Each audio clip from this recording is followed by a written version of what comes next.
When you think of extinction, what comes into your mind? I'm guessing it's something along the lines of elephants being poached for their ivory, or the whaling problem in Japan. But what you probably don't think about is your own home soil in Britain.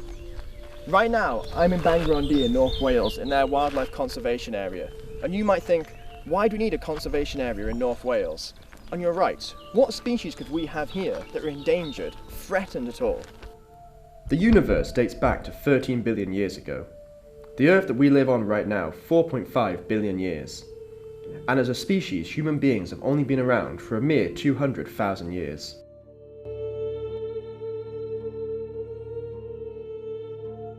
To put this into a wider context, the dinosaurs were the dominant species on this planet for 165 million years. In the small time we've inhabited this planet, we've seen remarkable advancements in technology, innovation in science, and an extreme growth in the human population. However, under our watch, 10 species of animal have gone extinct in just the last decade alone, with another 95 near threatened with extinction around the world.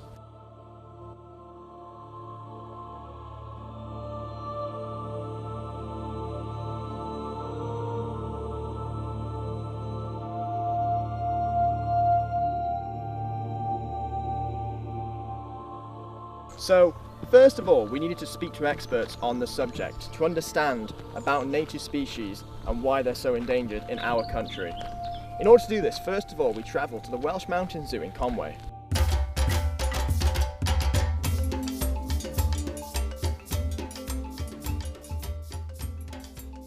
Arriving at the Welsh Mountain Zoo, what really struck us is how unique the location is.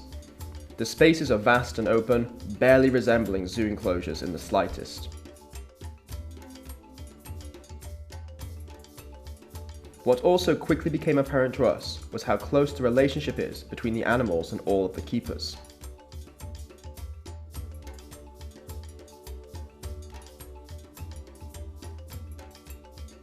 We specifically chose the Welsh Mountain Zoo because it currently holds a species of animal that was once native to Britain, but then faced a massive cull to its population, the red squirrel.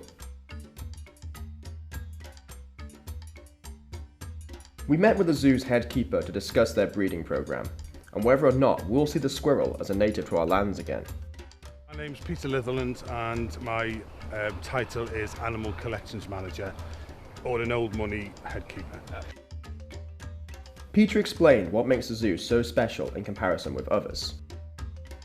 It's a family-run and family-orientated zoo. We reckon it's something like 70% of the animals we have will be either threatened or endangered, or near endangered is like another. Red squirrels is like another classic one. It used to be extremely common when I was a kid. You could go to various places and hand feed them. Not anymore. There's hardly any left in England. They're hanging on in Wales. It's quite frightening, and at the speed in the last 10-15 years has got quicker and quicker and quicker. It's fairly common knowledge that once we had squirrels native, and then the grey squirrels appeared, and the two haven't coexisted since. But we didn't know the specifics.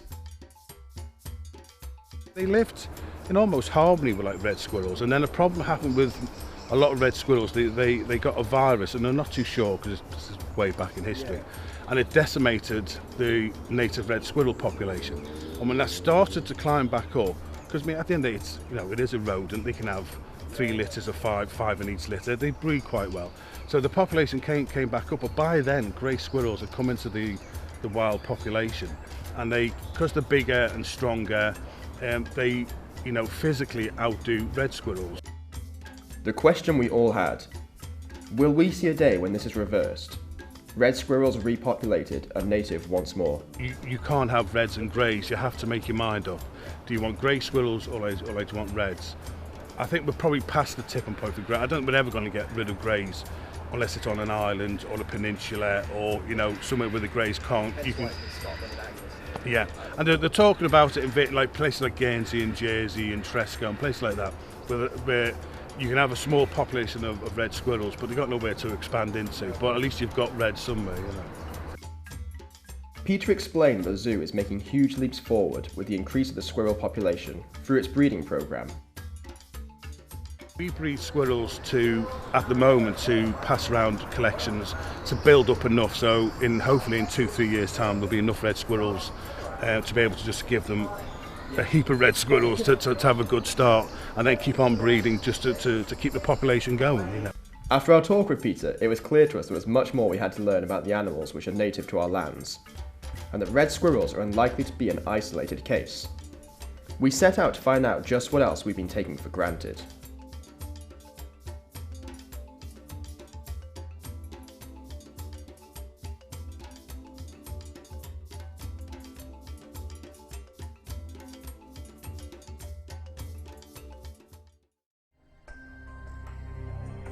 In order to learn more about one of our endangered native species, the great crested newt, we accompanied NEWW Wildlife on one of their nighttime newt surveys. The team was led by Paul Fernborough. He explained to us why these surveys are so important. So we need to do these surveys to see whether the populations are stable or whether they are increasing, which would be excellent, or if they're decreasing, in which case it is a warning sign and it should trigger action. We spent the night alongside the volunteers surveying the newts. It was clear from the outset how passionate the team all were about animal preservation. Long hours and cold conditions did not deter them any. As a team, we learned despite the widespread population of the species, the issues of industrialization has caused the great crested newt to begin to diminish. And we had no idea this was even happening, to a creature in our own backyards. So it soon became clear that we had much more to learn about our impact on the environment and how our day-to-day lives may be causing more damage than we realize.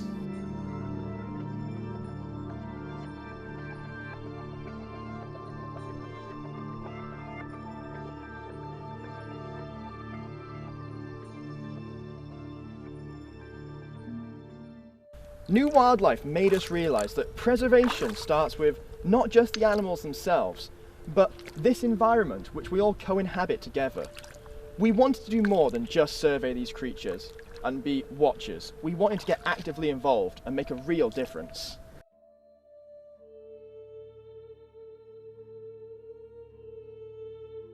Our attempts to learn more about human effects on the environment led us to the Marine Conservation Society, a group dedicated to the preservation of marine life and protecting beach and coastal areas.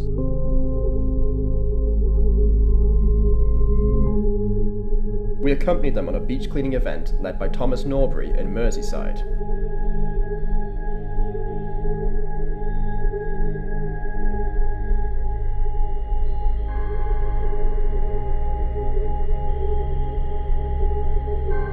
Upon arrival, we were shocked at what we found. The beach was in a worse state than we had anticipated, and the only ones who were doing anything at all was this small handful of volunteers.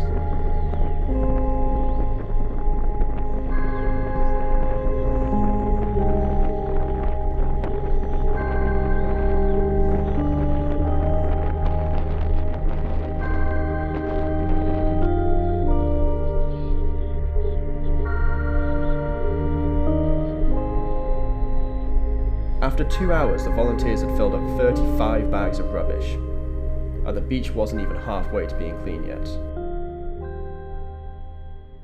After spending time with the Marine Conservation Society and Thomas's group of volunteers, we were inspired to become part of their society on a more permanent basis. All of us as a documentary team signed up to become permanent volunteers, and we accompanied them a month later on their next beach clean to find out the progress they'd made and how much of a difference volunteering really makes.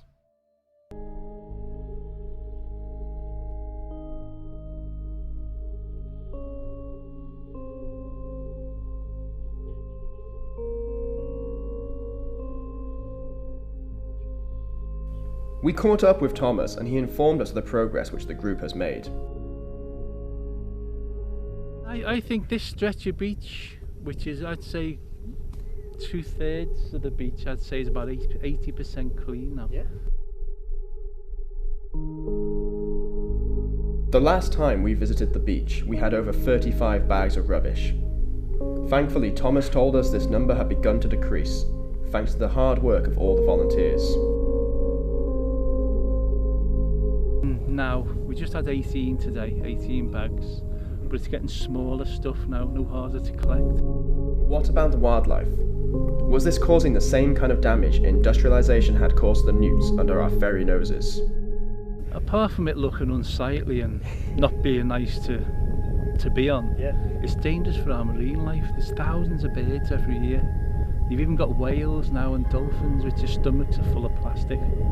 They swallow the plastic, they're full, so they don't eat, and they just starve to death. It's easy to think that volunteering does not make a huge difference, that it's just a drop in the ocean. In this particular case, what's to stop the rubbish that Thomas and his team collect from ending up right back in the waters or on our beaches again? We met with Ali Murrell, the co-owner of Riz Board Shorts, a company who has been deploying a specific plan to combat this exact problem. So we actually have a project running called Bottles to Board Shorts. Simple concept: we take plastic bottles, drinking water bottles, and eventually convert them into fibre, convert them into fabric and make them into our shorts. When it comes to large companies, it is not difficult to feel disconnected to them. But Ali stressed to us how important the volunteers are to him and the rest of his team, and just how closely they're able to work together. But it's kind of the combination of that plus running the brand means that we can't be out here the whole time, so it's sort of relying on the volunteer groups that are around the country doing stuff, working with them to then help sort of collect the bottles, take them away. And this is just a part of the whole project, so it's a sort of wider project in its total. There's definitely a stereotype in place that corporations and the environment are at odds with each other. However, it was clear after talking to Ali how focused and dedicated they are to the preservation of the local area. Looked at the sort of local problems we're having around the UK, and this was back when, you know, our fabrics come from Taiwan, and a lot of sort of Asia is where the big industry is for fabrics, and thought, why don't we try and bring it back to the UK, make a more local circular economy idea behind it. So, you know, it came from being on a beach one day and looking at the rubbish and just going, wow, there's loads around the country, there's loads in rivers, there's loads everywhere basically, and just focusing on that.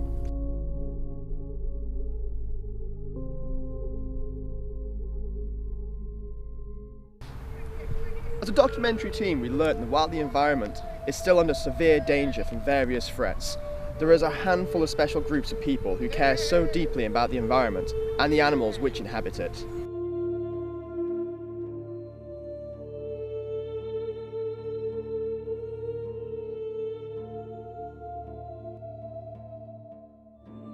So the best thing to do if you're interested is to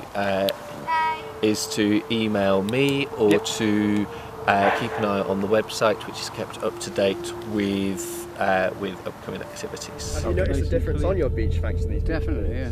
Yeah, so you'd say it's a good thing for the community? Oh, it's lovely, yeah. Good. Lovely. I wish more people would do it. I wish I realised what was happening. We've got 52 members now in our group.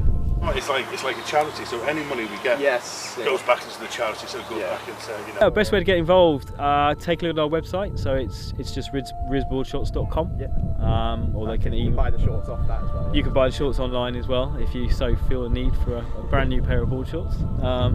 But yeah, just we have a Facebook page, Instagram, and the project's Bottles to Board Shorts. Okay. We know that it is not enough. More people need to get involved if we want to make a real change. If we don't help preserve the environment and the animals which currently inhabit our planet, then future generations, there's a chance they won't see half the animals currently on this planet alive today.